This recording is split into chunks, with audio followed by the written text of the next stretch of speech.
We just missed a lot of shots, and I think it comes down to our spacing and at times our shot selection, trying a little bit too hard. But we also missed a lot of open looks. You just tell them to keep shooting it and stay positive. You just continue to work on it every day in practice, and sooner or later they're going to fall. But it's hard to go on the road and shoot in 20s and have a chance to win. What did you see from specifically Casey and Mo yesterday? I know it was sort of a tough game for the two of them. I think that the biggest thing was just letting the game come to them a little more instead of trying so hard, and we're a little bit too eager instead of being patient. Sometimes patience is a virtue, and we need to go back to that a little bit more. I think they were trying a little bit too hard. It threw our spacing off a little bit and our shot selection. And again, they just need to let the game come to them. You guys will, every team has, a big player underneath.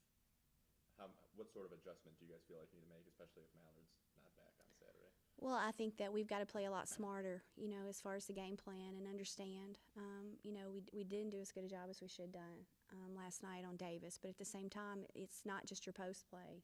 Everything defensively starts on your perimeter, from your ball pressure to making sure you're in the gaps, and you got to keep dribble penetration out of the paint. She scored an awful lot off penetration and dish, and we had to help, and then we didn't help the helper. So it's a combination of factors. I think it's important because you look at our team, and you look at our team a year from now, and it's Nobles and Baker and Snyder and Walker, and these kids have a great opportunity to continue to improve every day. And I feel great about Chantal. We want Key to get back and get to feeling better, and that's the bottom line. We want our little group back together. But if they're not, then we've got to turn it into a positive, and it's somebody else's opportunity to step up. How important is it to come out and beat this Texas team?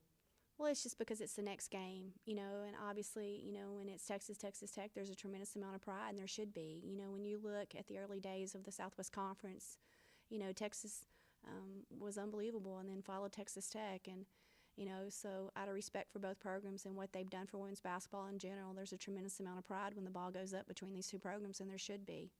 And what do you know about this team and what they do and their game?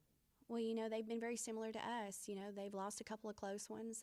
They've shot poorly, and usually when you shoot poorly, you lose. And, they've been in the same situation. They've got 3 wins, we've got 2. It's a great opportunity for us to come out and get that third one and defend our home court. And it's because it's the next game on the schedule. It's a great opportunity for us to get to play again.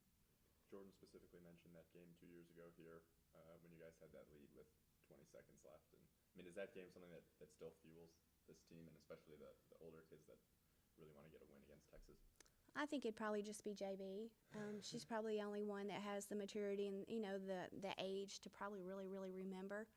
I think that as you look back during certain games, and especially on your 4-year career, there has to be one that kind of bites at you and gnaws at you a little bit and hurts a little bit, and goes in that category of ouch over here, but so many, neat experiences over here. So it certainly, won't be motivation, I'm sure, but it'll be something that, we hope we put ourselves in a position down the stretch to do a better job.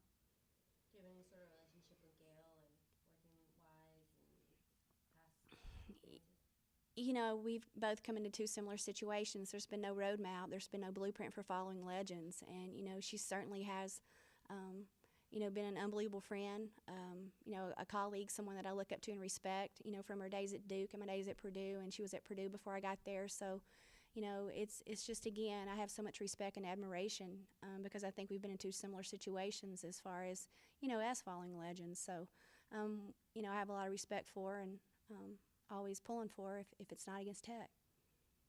You have the $3 tickets this Saturday and schools in complete swing. You think the home crowd's going to give you a little bit of boost?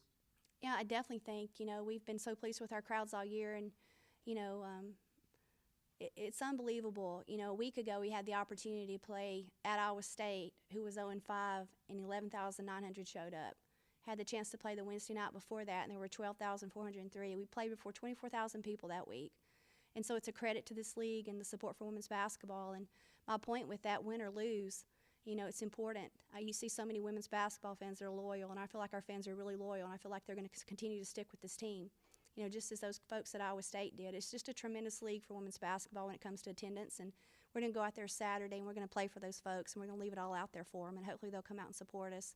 Our student group, the Rowdy Raiders, unbelievable. The High Riders have been unbelievable. And it's a lot of fun. You know, I get a lot of texts and emails from students, and they're so excited about what we're doing, and they've really, really, you know, there's not a better student group in the league. I mean, the numbers prove that.